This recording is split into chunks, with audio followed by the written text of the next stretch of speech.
It was a couple of weeks ago that Errol Spence and Sean Porter gave their Fight of the Year candidate submission, right? And this past Saturday night, Triple G and Derevyanchenko submitted theirs. While not contested at quite the same speed nor skill level as Spence Porter, at least defensively, there may have been even more punishing punches actually landed in this one. Like Spence Porter, the eventual loser rose from a knockdown and fought valiantly. But unlike Spence Porter, the wrong guy got the decision. I had Derevyanchenko 8-4 in rounds by 3 points, 115-112, because of the knockdown Triple G scored. Could have seen it 7-5, so a point for Derevyanchenko, but it's hard for me to see Triple G as the winner here. This is now the 4th fight in a row against a top middleweight in which Triple G has gone the distance. Before he faced Daniel Jacobs, the best middleweight he'd been in with to that point, Golovkin had stopped 23 consecutive opponents. Many were world-class. None were elite middleweights. Soon as he started facing the best in the division, the very best, the knockouts stopped. Even the winning has slowed down. Jacobs was close. Thought Triple G won the first Canelo fight, but was given a draw. Thought he lost the rematch, and the judges agreed. So including the Derevyanchenko fight, Triple G is now officially 2-1-1 with no knockouts in his last 4 fights against top middles. The only fights against the cream of the 160-pound crop he's ever had in his entire professional career. On my unofficial card, he's 500 against those top guys.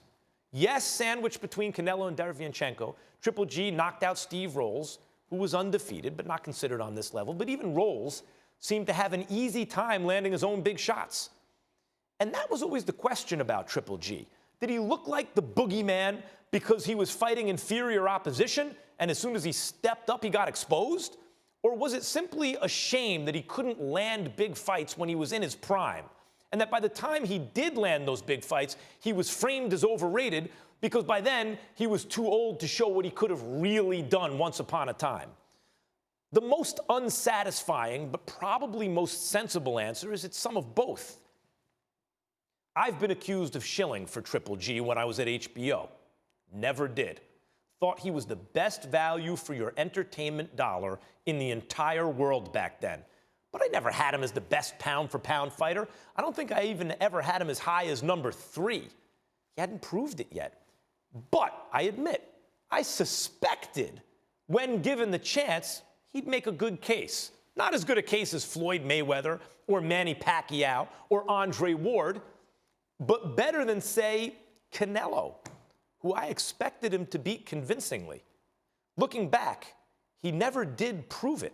And looking ahead, I don't think he ever will.